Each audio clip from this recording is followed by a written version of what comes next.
Welcome back to the In Chamber. I'm your host, Tom Schuman. If you're listening to this on release day, Tuesday, May 12th, I want to remind you about the latest in the Chamber's webinar series on dealing with the coronavirus. Wednesday, May 13th, we have representatives from the Indiana Department of Workforce Development back for a second webinar, and this will be focused on that return to work phase. So you can find more information about that on the Road to Recovery resources page that so many of you have visited over the past few weeks. So related to that, as part of the Chamber's coronavirus efforts in late April, we conducted a survey, more than 1,400 respondents about the business impacts of this pandemic. When asked about the biggest challenges in seeking to return to a sense of business normalcy, tough word, the number one answer, identified by nearly 50% of respondents, was customer retention. In other words, it's a matter of keeping the business that you already have. Well, our guest today on the In Chamber has written a book about just that topic. In fact, the full title, Keep Your Customers: How to Stop Customer Turnover, Improve Retention, and Get Lucrative Long-Term Loyalty. Ali Cudby, founder of Your Iconic Brand, welcome to the In Chamber. Thank you. I'm thrilled to be here. All right, Ali. So the book I've mentioned, obviously written before the current COVID-19 world we live in. As you mentioned to me a week or so ago in our discussion, a work of nearly 2 years in working on that. But talk about the last 7 weeks or so. What's that been like for you in working with your clients? Well, in a lot of ways, the conversation about customer retention versus new customer acquisition has changed dramatically. When the economy is good, it's easy to focus on getting those new customers. When the economy is bad and there's less money out there, you really need to focus on how can we make sure that we're keeping those customers, as you said in the intro, that we've worked so hard to earn. And so my clients have been, they get in touch with me because they want to focus on customer retention. And now a lot of them feel like they've been ahead of the game because they've already been investing time and energy into this important facet of the business. So you have a book that's come out just within the last few weeks, late April, that is the most timely book it can possibly be. But I know it wasn't planned that way. And talk about some of the difficulties of releasing a book in the midst of everything that's going on. Well, when you think about your book launch, you have that big dream for the future where your book is going to come out and there's going to be a party and you're going to do speaking engagements and there's going to be this great launch, platform, and you spend a lot of time planning it out and all of that. And then a couple of weeks before the official release of the book, you find out that none of that is going to happen. Yeah.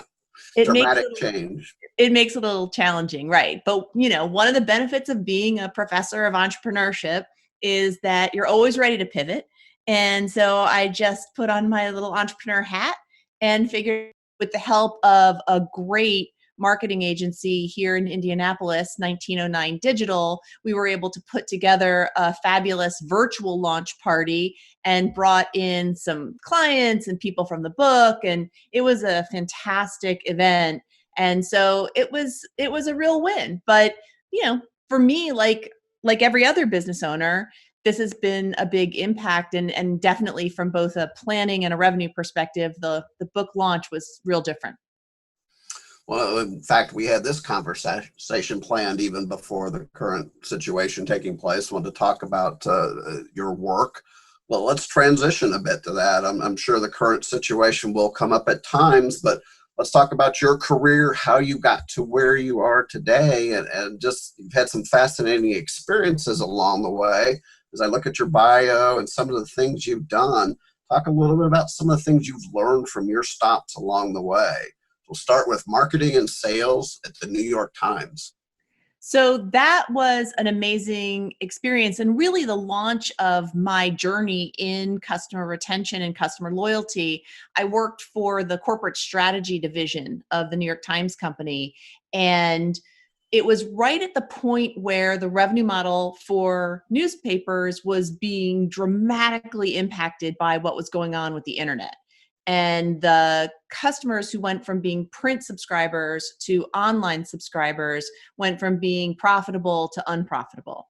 And Allie, And this was early 2000s, is that right? it was late 90s. Late 90s, okay. So it was just as the internet was becoming sort of all important in our lives, and from the perspective of revenue at newspapers, it was just eating their lunch.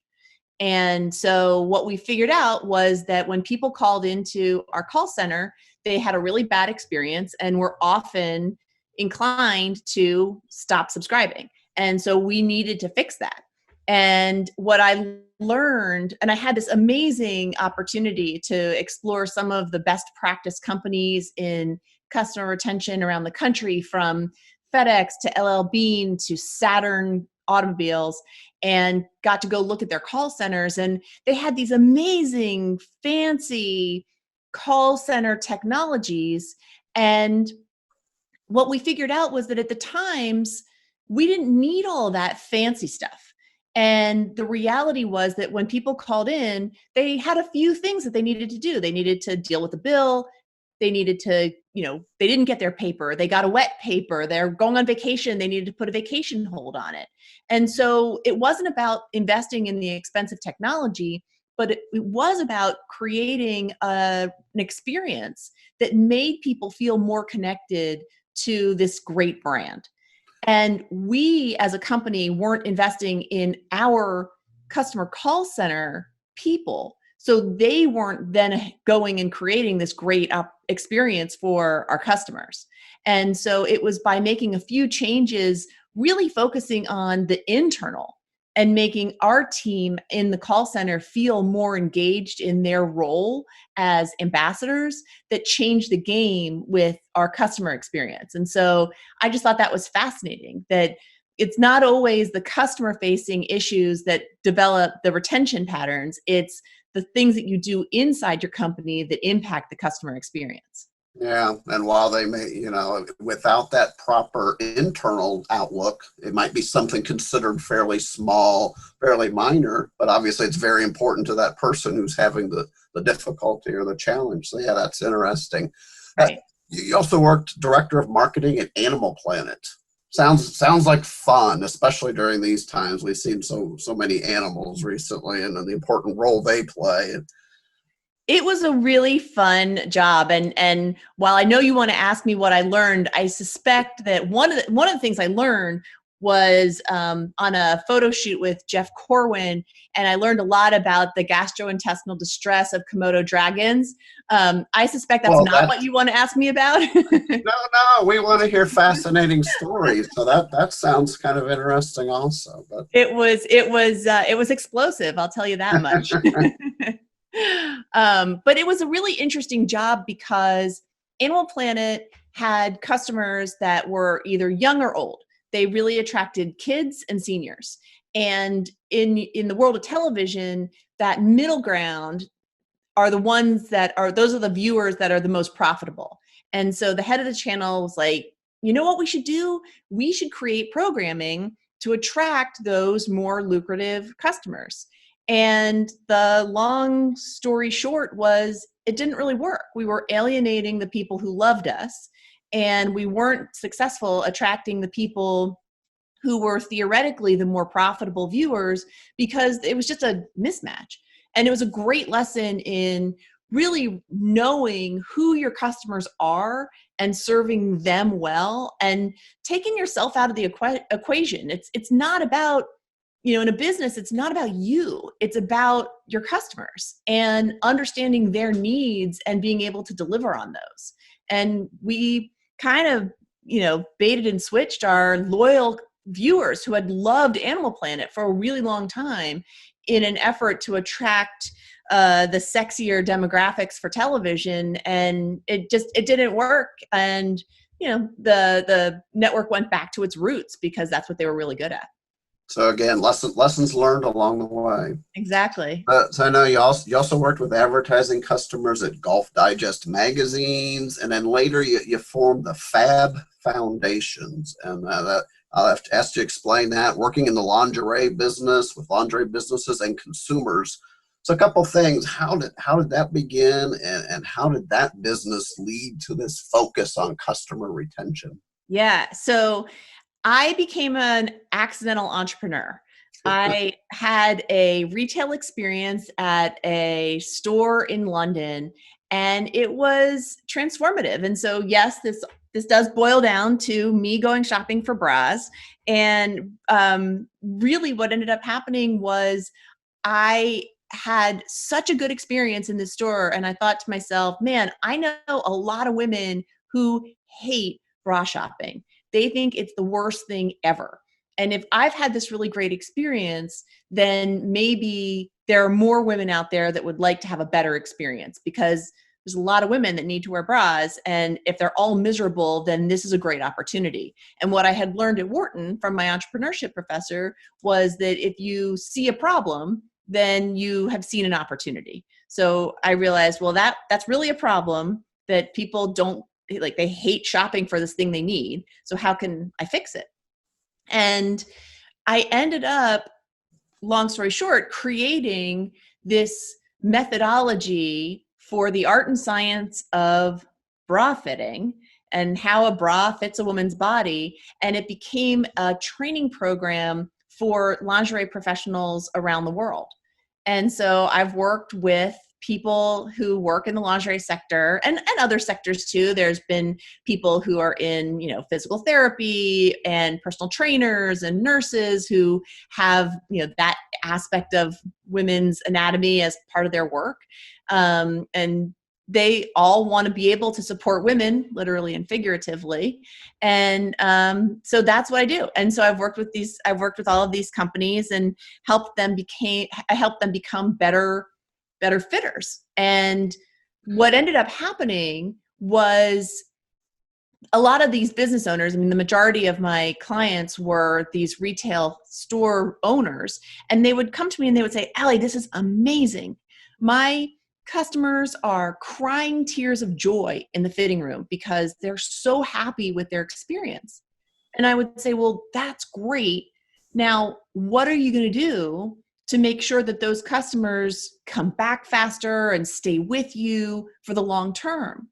And a lot of times they would look at me and they would be really confused, and they would say, "Well, I'm just going to keep giving them great fittings. Like, what are you They talking were about?" hoping that experience enough would do it, but Right. you had to take that to the next level.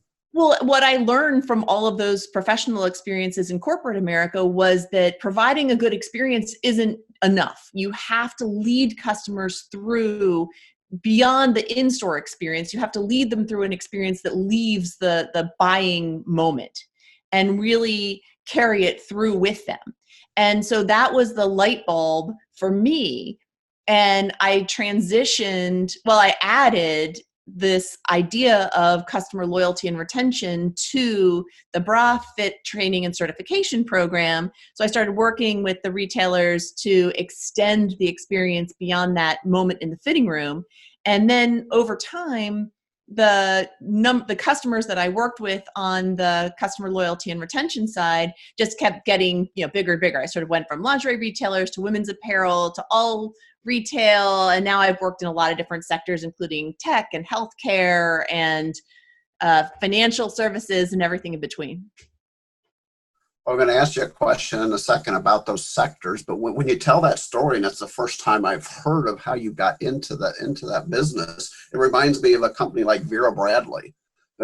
Two women who were in an airport looking at all this luggage that said, there's really nothing attractive here, nothing that a woman would appreciate and would like to carry around.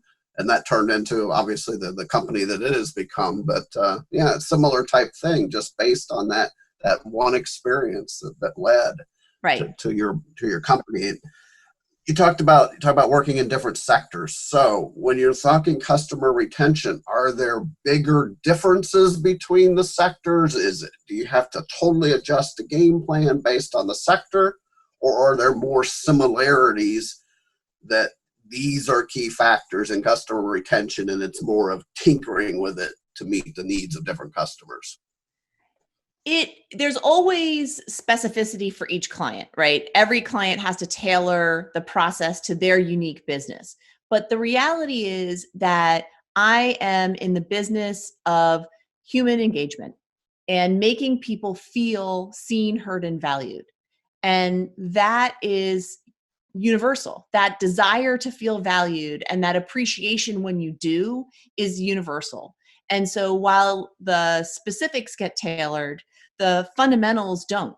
And I was just talking to somebody last week who is in the energy sector and literally is like the electricity provider for people.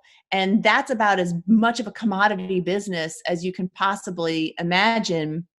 And yet he's been able to have huge returns just based on applying some of the basic principles of my company to his company. And so even, a lot of people will think, oh, well, this must only work in a high touch environment. And and that's not the differentiator. The real differentiator is, is the company excited about creating a great customer experience, and are they willing to put in the effort to make sure that it's consistent across the company? Because that's where the magic happens, is when there's consistency across the company. And if you think about it, a lot of times in order to have that level of loyalty, you have to build trust. And when you have different parts of the company that aren't in sync with each other, sales promises something that, product doesn't deliver, and product and marketing aren't on the same page. Well, every time you have that disconnect, you have an erosion of trust. And so what you want to make sure that you can do is get everybody aiming for that same bullseye together, so that you have a consistent process and it's clear for the customer. Ali, I assume when people come to you, again, let's talk pre-COVID-19 days, somebody's coming to you and they probably think it's that big idea. We need that one big thing that's going to help us keep these customers. Is it in reality, is it often what you've kind of been talking about, doing the little things well, getting the consistency across? So I assume maybe there's a little bit of a letdown that, hey, it's not from them, it's not that big idea, but it's doing a lot of the things we're already doing, just doing them better and more consistently. It is. I mean, you're building relationships, and just like any relationship, you can have those moments that sweep you off your feet. But the real meat of the relationship happens over time when you continue to show up for that other person. And I use the word relationship deliberately because everyone can sort of apply this to their own lives and to the relationships that they've had with people. And really, loyalty is all about creating connection between people. And when you focus on that part, yeah, it's not about the big whiz bang stuff. In the same way that when I was at the New York Times Company, it wasn't about buying the fancy technology.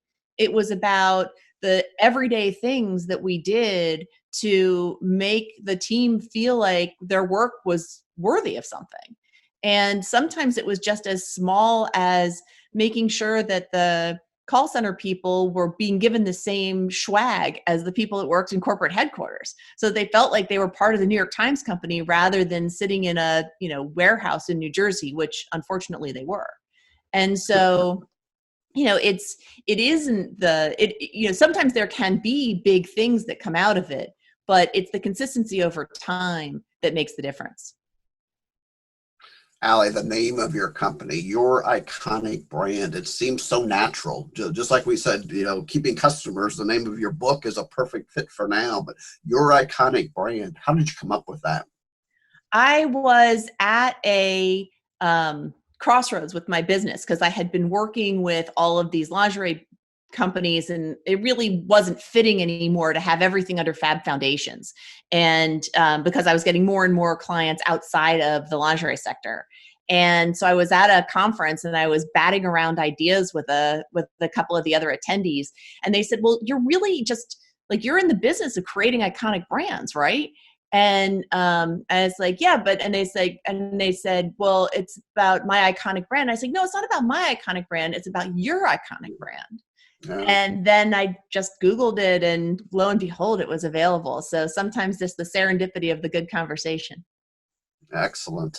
One of the things I read on your website, a lot of great information on there about customer retention. But one that stood out to me about engagement.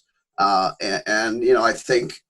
think people probably think many times the positive impacts of what can happen with engagement, but you write about the ripple effects and avoiding those negative ripple effects. Talk about the importance of that a little bit, and how, again, something small can turn into something big on a negative side if it's not addressed properly.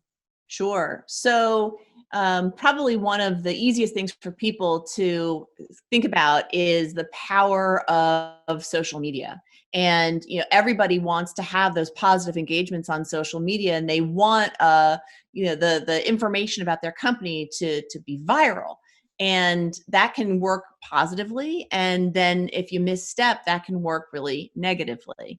And so again, it goes back to really understanding who you're speaking to, so that you can make sure that you're creating the relationship that you want with your customers and developing those engagements that are going to have those positive or negative ripple effects. So let me say it a different way. When people come into a business, if they have a good experience, they're kind of willing to tell their friends about it.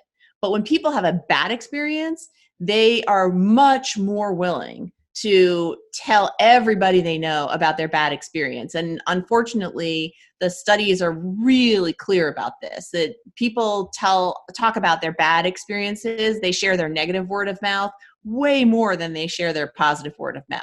So when one way or the other, you're going to get this ripple effect of whatever it is that you do in your business. And if you do it well, great. But if you do it badly, a lot more people are going to hear about it. So I don't know if this was your first experience in the classroom, but you became an adjunct professor this year, Purdue Center for Entrepreneurship. So you're about 7 months into that experience, and life is interrupted by the coronavirus. So you spent years at helping customers clients keep their customers. So how did you have to adjust to keep your students engaged and productive in the new online format? It was really interesting. I mean, it was things that I hadn't really thought about. Well, I hadn't really thought about turning on a dime and teaching this class that I had designed for, small group in class interaction, to being virtual at the turn of on the turn of a dime. I But guess you had like a weekend to get that done, probably. no, I had Maybe a a whole spring week, break week. man. It was a whopping whole week. There you go. Over what was supposed to be spring break. Yeah. So the thing that I really wanted to focus on was where are my students? And so the first thing I did when they came back was I sent out a survey to understand what their reality was, because now my students are my customers and I need to understand how I can serve them. So I asked what their internet connectivity was like. I asked what they wanted to make sure that they got out of the class, and what time zone they were in, things that were basic questions. And what I found out was that I had students that were all over the world. So I had some students in India, and I had some students in Puerto Rico, and many students obviously here in Indiana.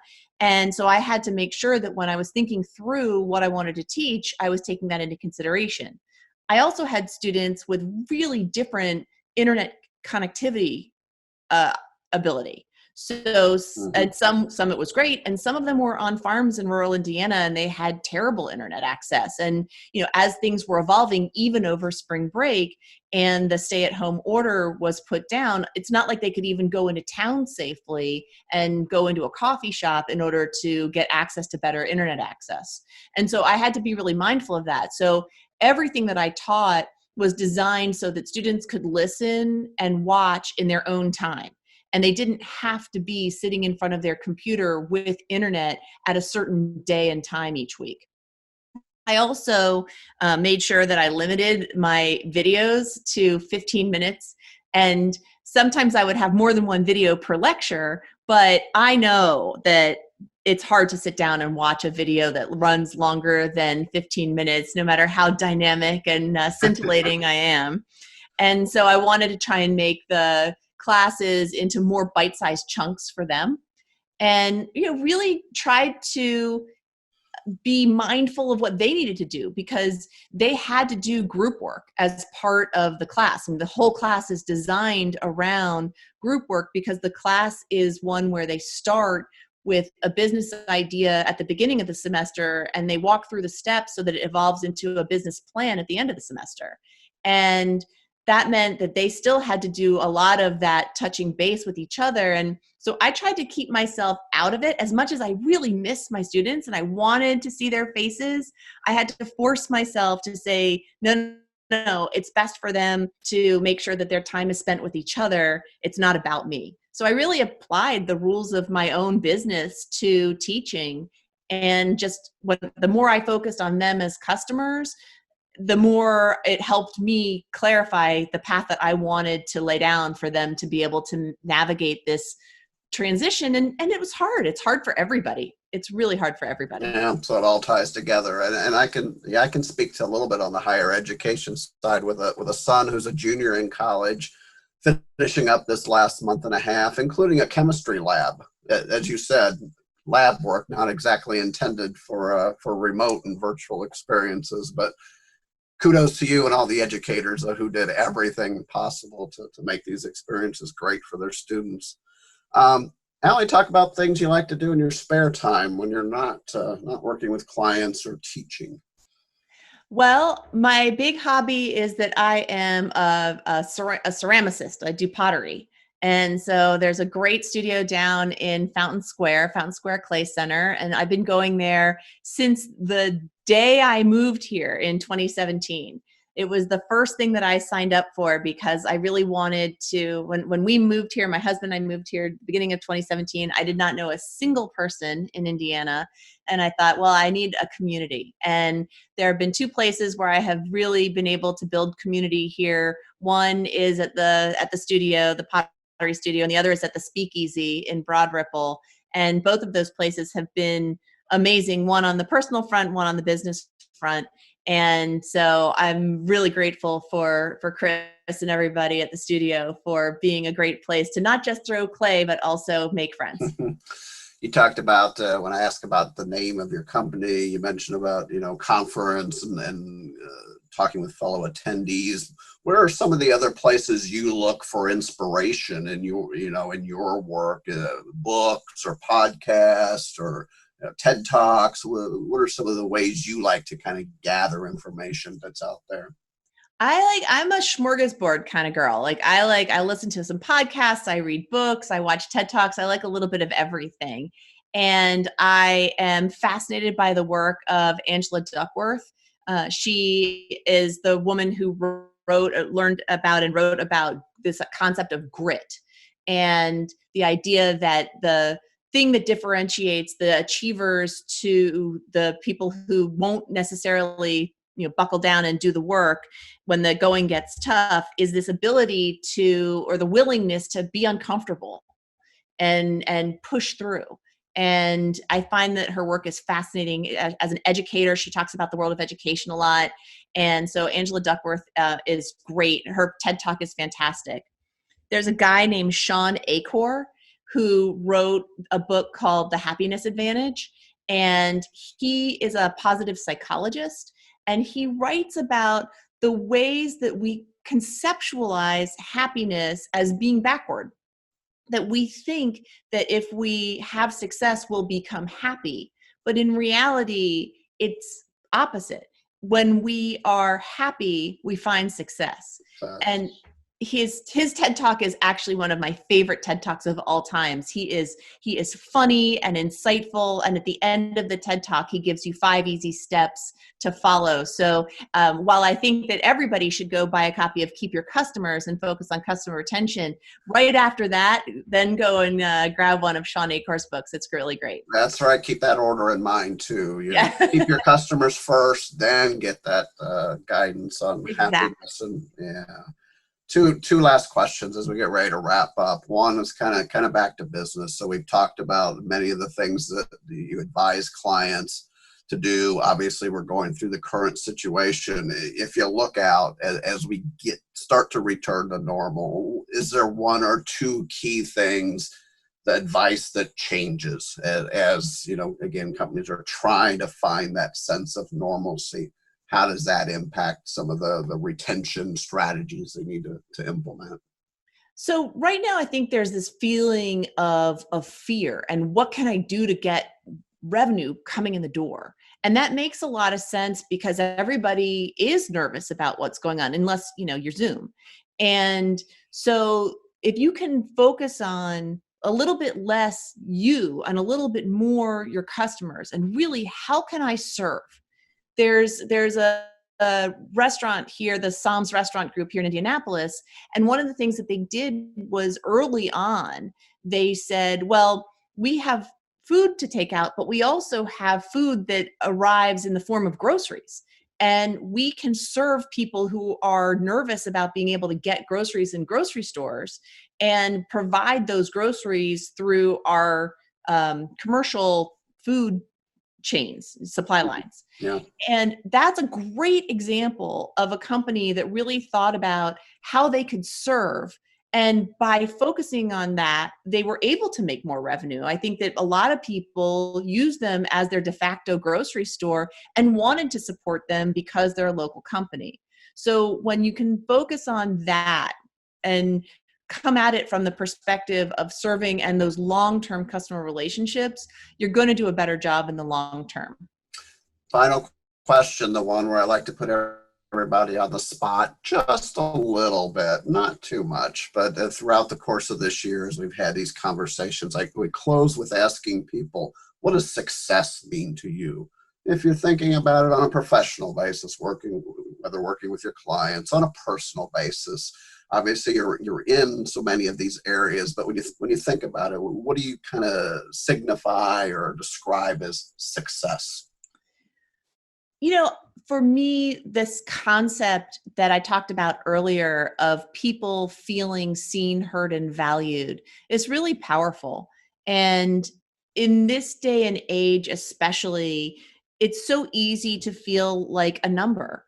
And that's not how we're biologically wired. And so if my work can help companies ultimately serve people better and make people, whether it's their employees or their customers, and hopefully both, if they can make them feel seen, heard, and valued, I think it's great for the people, and I know it's great for business. All right. Ali, thanks so much for taking time to speak with our listeners today. Very much appreciated, and best of luck with all your efforts going forward. Thank you so much. I appreciate it. It was great to be here. And before we close, maybe we should say, where can listeners find your book? So Keep Your Customers is available on Amazon and Barnes & Noble and all the places that books are sold. And they can also go to my website at keepyourcustomersbook.com to get more information. Excellent. Great. Well, hopefully you've enjoyed our conversation with Ali Cudby, founder of Your Iconic Brand and author of the book, Keep Your Customers. As mentioned at the beginning of the podcast, we are continuing our chamber webinar series for those looking for assistance on dealing with the current coronavirus pandemic. The May 13th topic is unemployment insurance, return to work.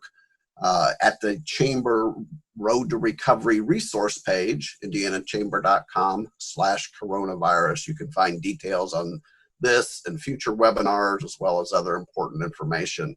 We encourage you to check that out. We will be back with our next conversation in 2 weeks. Until then, thanks as always for listening to the In Chamber.